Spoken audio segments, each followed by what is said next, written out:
Do you understand the words that are coming out of my mouth? Quiet, numbskulls, I'm broadcasting. Can we get serious now? One thing that did happen during the 60s was some music of an unusual or experimental nature did get recorded and did get released.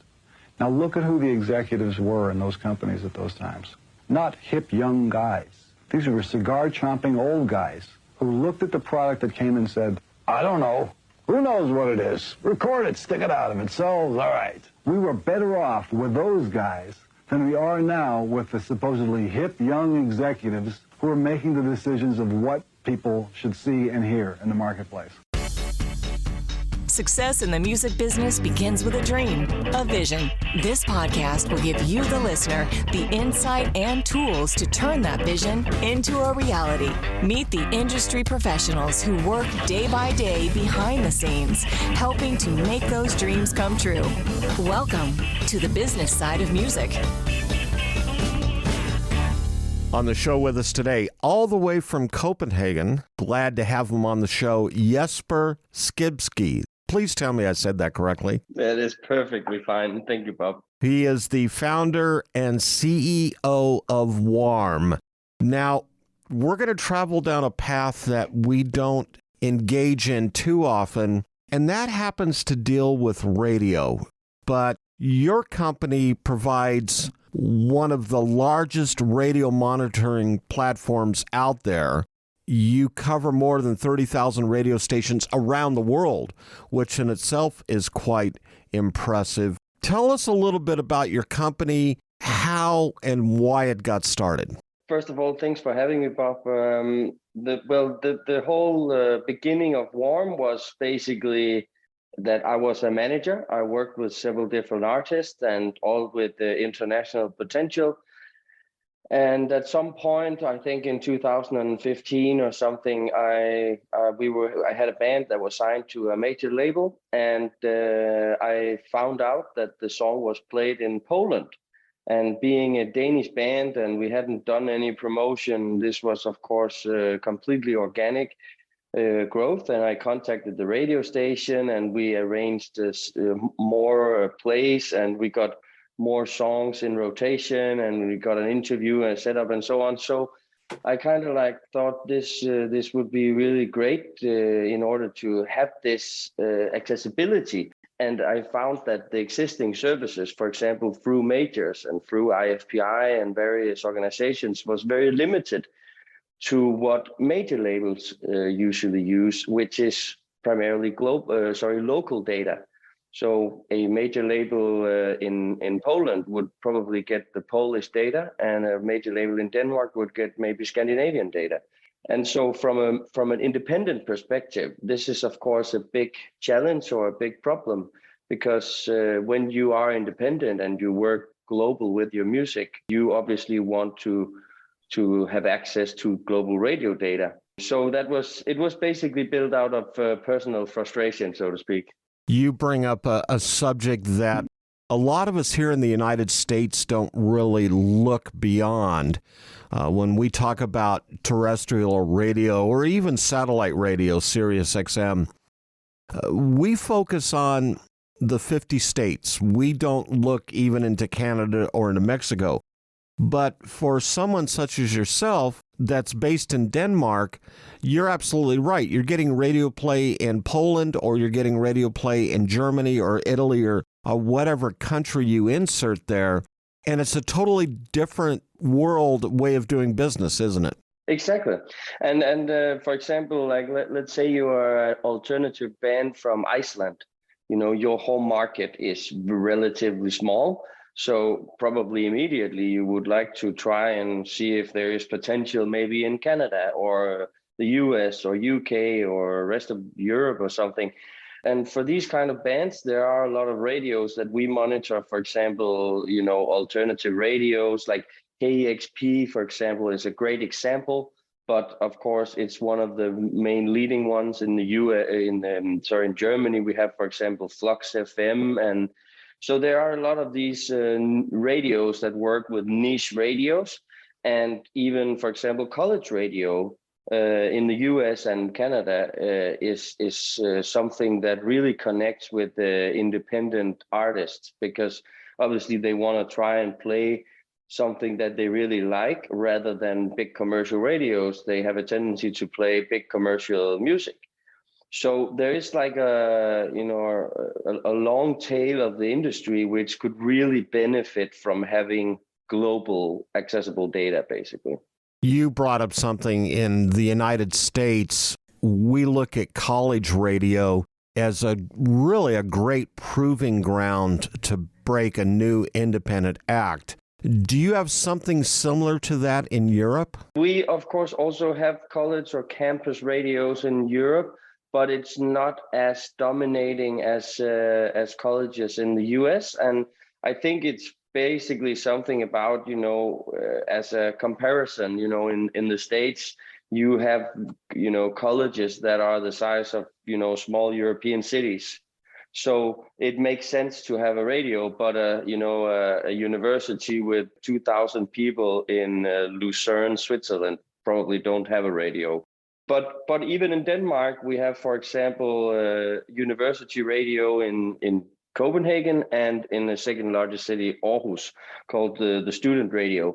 So, and that's taking into consideration that we're Denmark, and that's pretty small. So, I mean, there are these types of radios out there, but in the US, I think that and Canada for that matter, that the college radio is, let's say, more dominant in terms of how it can help independence, because you hit a very specific demographic group who probably likes very similar stuff and music. So I think I see a lot of benefits in this area. The same goes for niche specific radios, genre specific radios and community radios and so on. Let's talk a little bit about the company Warm that you created. What services does it provide to the artist? So basically, we have made a service where you can upload your music or you can select it from the database, and then you will be able to access your insights and market intelligence data basically on every single radio airplay you get. We collect the data in real time, and everything is based on music recognition technology and audio fingerprinting. It's very much similar as how Shazam works. In this case, it's just opposite. With Shazam, you're basically looking for something. You don't know what it is. You want to find out the title of the song. In the way we use it is you know what you're looking for. You just want to know when it's being broadcasted. With regards to radio, and obviously our focus today is on European radio, getting that truly coveted airplay that all artists want to have, is that something that is easier in one country than another, or is it fairly competitive all over the field? It's actually very, very individual from country to country how radio is being approached by the music industry. For example, in France, there is a very national tendency, like there's basically a rule from the government saying that minimum 50% of the music being broadcasted on French radios has to be French native language music. So that's kind of interesting to know that fact if you're this Icelandic band trying to break through French radio with a English song, right? In Germany, there is let's say a dedicated radio promotion system, or like a system which is similar perhaps to All Access or MPN or MPE that you have in the US and Canada. Which is something you need to use in order to reach the radios. It's like the radios have collectively made this system for themselves.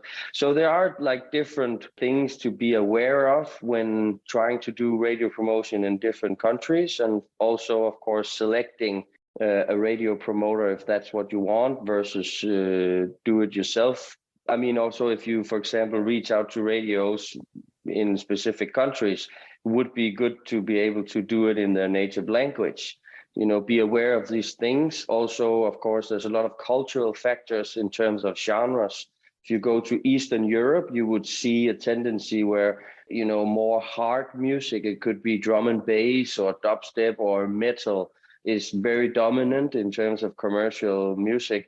If you go to Finland, I think their biggest genre is metal. So that is, from the approach, very commercial. If you go to Latin America, you would see a lot of reggaeton. If you go to south of Spain, club music, tech house, and so on would be completely normal on a restaurant.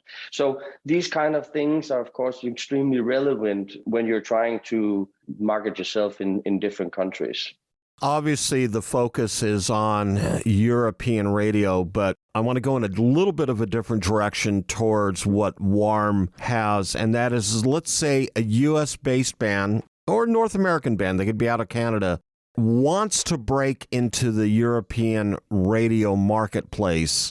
How do they go about doing that? And I'm assuming that's where WARM comes in to help provide some of those analytics. Yeah, so for example, one thing that is a nice trick, I would say, is that this band would be able to register music on WARM, for example, that would be, let's say, similar to their style of music, maybe a bigger band that has broken through. Then you can basically monitor that song and see what radio stations are playing this music. So imagine if you're releasing a jazz record or a rock song or, a country or whatever it is, then you would basically be able to see like a filtering of radio stations that plays this type of music, which would give this band, an opportunity to reach out to these specific radios that plays this music and build relationships and try to push interviews and, market themselves, which I think is very, very helpful because instead now, you see a lot of people trying to promote themselves to radios, and a lot of these people make mistakes where they're just trying to send an email, hey, please play my song, and they send it to maybe a directory of radio stations, which is also annoying from the radio stations because it's more about the quality over the quantity, right? And it goes both ways. So of course, if the industry, the artist, and the labels, etc., can work more specific towards the right radios rather than as many radios as possible, I think it would benefit this cycles a lot, basically. We're going to take a break, get a word in for one of our sponsors, and when we come back, we're going to have some more conversation with Jesper Skibsby, who is the founder and CEO of WARM, Radio Monitoring Platform. This is Al Bowman from Nashville Public Relations Group, NashvillePRG.com. You're listening to The Business Side of Music. You're listening to The Business Side of Music.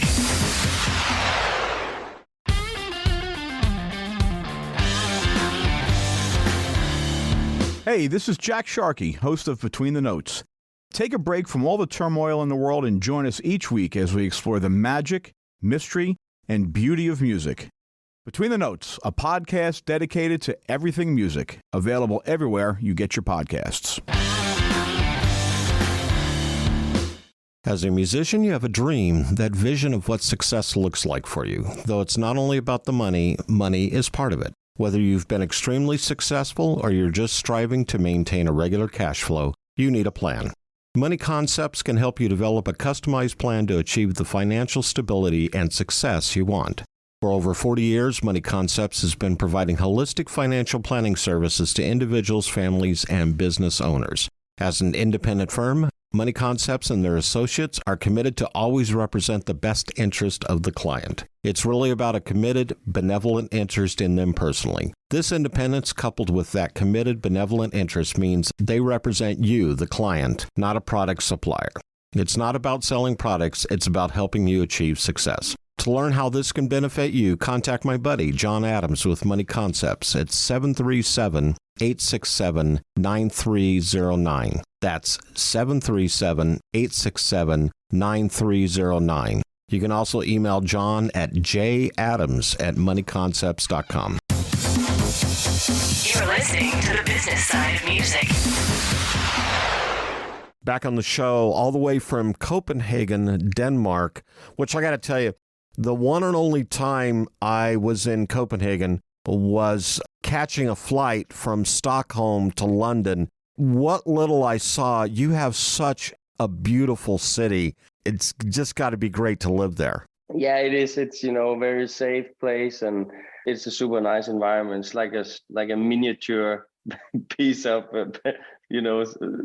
paradise or something. But we do have, very harsh weather, like rain and gray and cloudy, maybe 2/3 of the year. But now spring is coming, so we'll have, maybe 4 or 5 months ahead of us with really, really a nice time.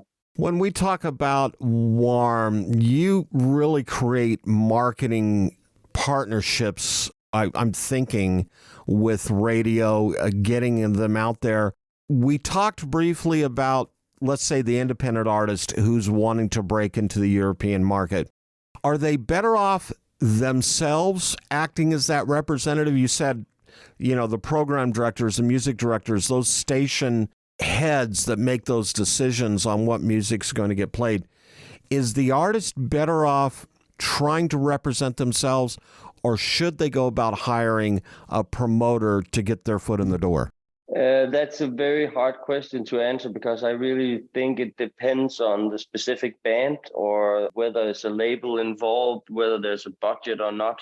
But I would say that there are so many things you can do yourself, and usually you would be the best sales representative for you. So if you are a band and you are 3 guys or girls or whatever, then you guys would be able to do so much together. Like if you sat down 2 hours per week and reached out to radio stations or something like that, you would be able to do quite a lot.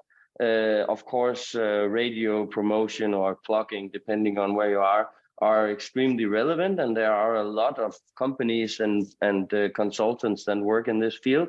I think that it's very important that when you do select one and pay for this, that you have made sure as much as possible you've done your due diligence, so to speak, so that you select the right one, because you can easily spend a tremendous amount of money on promoting your music and getting nothing for it. But at least with Warm, if you do hire a radio plugger, then you at least have the opportunity to see the results yourself. There has been a tendency, at least in some markets, where radio promoters know that the artists don't really know shit, and therefore they will just send them beautiful template reports with the logo on, and all these radios we have sent to, and these are considering to play it, and this might, like a lot of things that can be interpreted very differently. But at least with Warm, you will be able to see the results in real time. And so it's a form of a controlling tool, whether you are doing it yourself or you actually hire someone. But if you do hire someone, see if you can get someone recommended instead of just selecting something that might be cheap or something like that, because that does not necessarily mean it's going to be, better.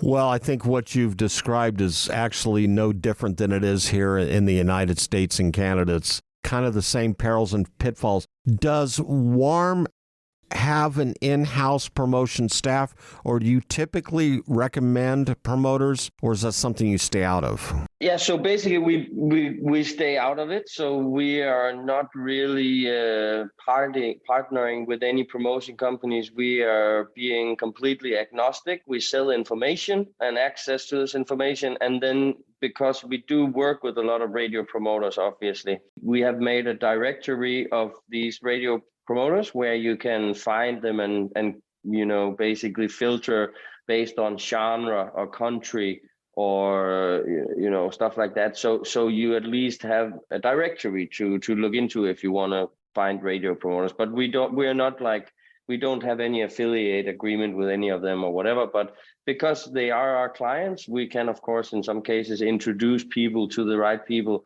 But other than that, we have a quite big directory. I think maybe 500-600 radio pluggers in different shapes and sizes.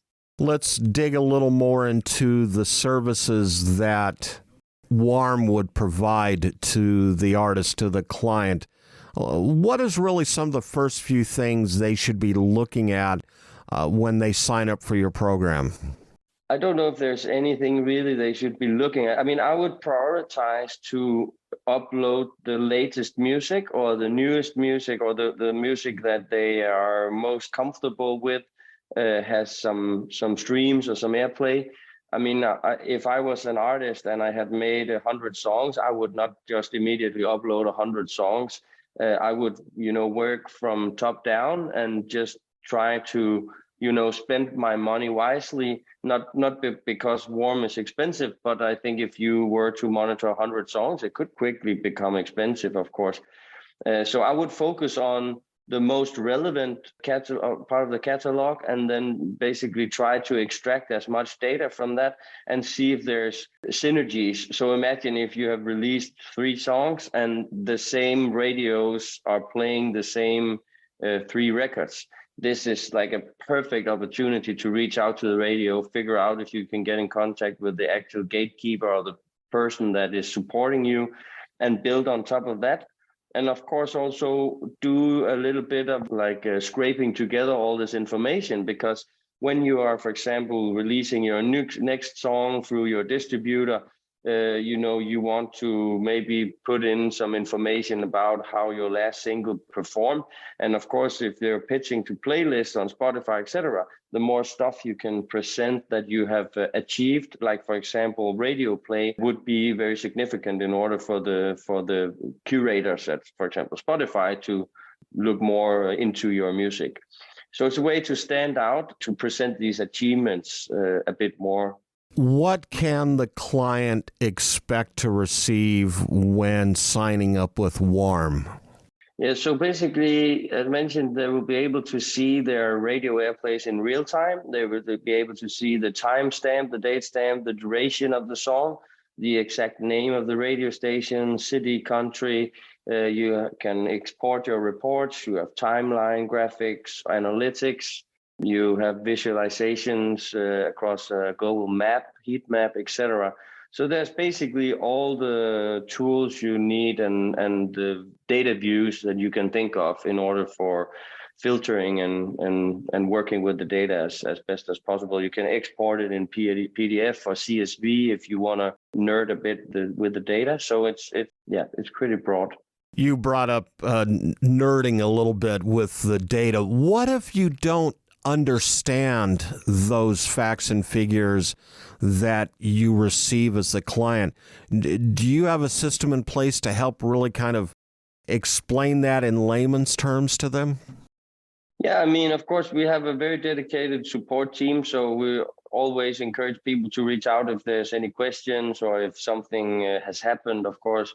But yeah, I think there's lots of opportunities you can do and work with it. And we also provide a lot of educational content on our blog and our website. So, for example, we've done like dedicated podcasts also about how do you work with radio in specific markets. Like we mentioned before, Germany and France is completely different than the UK. Also, the way you work with music in different genres is also relevant. So there's quite a few opportunities, and we try to, make as much educational content available so we can help the artist and the labels the best way.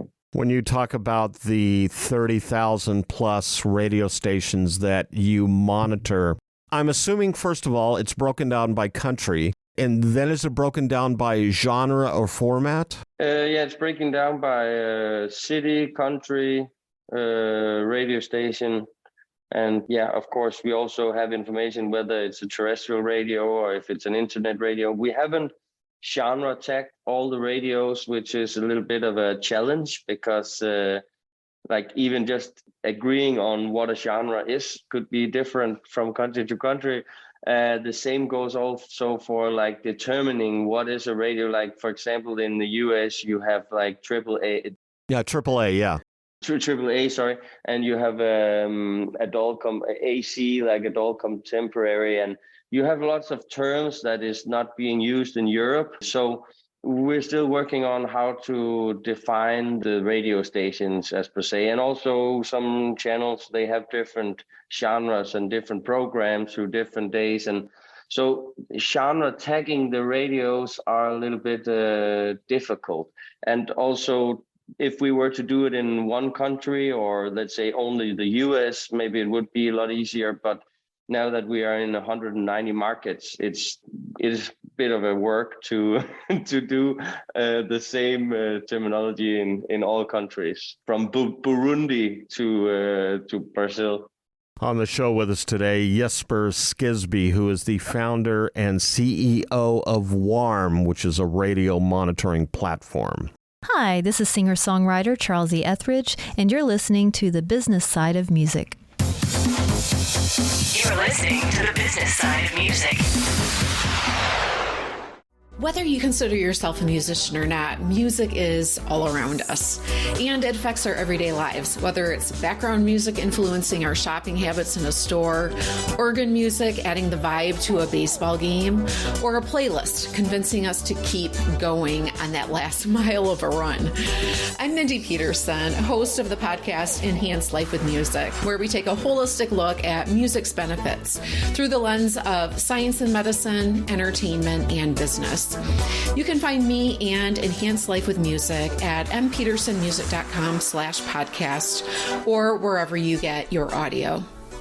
When you have a Korg synth at your fingertips, the possibilities are endless. Be it digital, analog modeling, altered FM, wave sequencing, or the multi-engine synth, Korg gives you easy access to a variety of features to help you get the perfect sounds quickly. Whether you're a professional musician or just starting out, Korg truly has a synthesizer to help you express yourself. Visit Korg.com or your favorite Korg dealer to get your hands on one of their products to create new music always.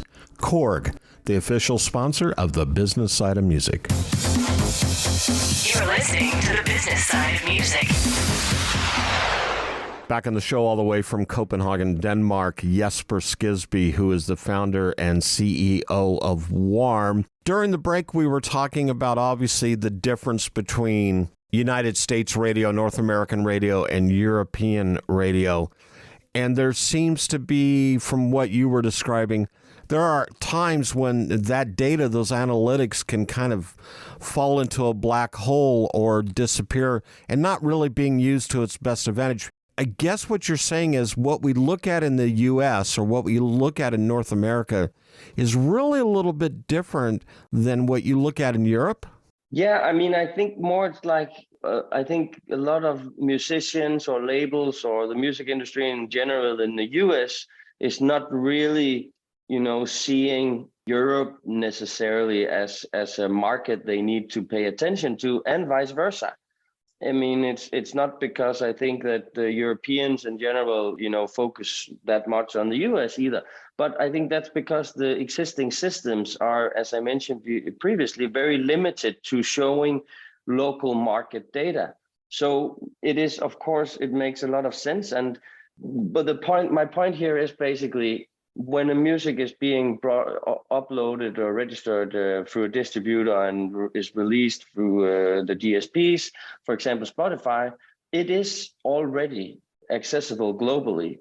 So why, if a radio presenter or gatekeeper in Slovenia gets a song curated because he likes American rock and roll or whatever, and this rock and roll band that was released in Nashville, this song is being targeted, his playlist, for example, then he might want to play it if he's working with rock radio, for example. And the point is that the artist from Nashville is never gonna figure it out. Like, they probably don't even know where Slovenia is, or if Slovenia is a country. And so my point is, and it goes vice versa, because the artist in Slovenia probably wouldn't know that they're being played on East European radio in New York, for example. So the point is just that if we can educate the industry to look into transnational data a bit more, especially from radio, because if your song is being played in a different country where you have never been, you have never promoted yourself, you haven't done stuff, you haven't done anything, that is truly unique organic growth that you can build something on top of. whether it's one play or 10 plays, or if it's on multiple radios in different territories. My point is just that I think a big part of the independent music industry is missing out on really interesting data transnationally. Someone wants to get involved with WARM and use your services. How do they go about doing that, and what are those costs involved? So basically, you can go to our website, warmmusic.net, and you can just sign up the free trial. You don't need to register a credit card or anything. You can just try it out for free for, I think it's 2 weeks or a month. And then basically you can just register the songs you want. We have a very, I think, both easy, accessible, and financially responsible model where you pay for the songs, and then you can do it on a monthly or quarterly or yearly basis. And of course, there's a discount involved in terms of how many songs you want to monitor and for how long. But I mean, you can track one song for maybe $6-7 monthly. And of course, you can buy a package of 10 songs on a yearly level for 300 or something. But then you get different opportunities where you can change your songs, so you don't have to commit to monitoring the same songs for a year, for example, if you have new releases. So in that sense, we've made it quite flexible for the users. In the next couple of months, we're gonna come with new iterations, like a complete new redesign of the platform, and then we will launch a new business model, which is something that we have been working on for quite a long time, as well as a lot of other things. Thank you so much for your time. I appreciate it. Thank you so much for having me. The Business Side of Music is the creation of Tom Sabella and Tracy Snow and is produced by Bob Bender. The Business Side of Music is recorded at Music Dog Studios in Nashville, Tennessee. Production sound design by Keith Stark. Voiceover and promo by Lisa Busan.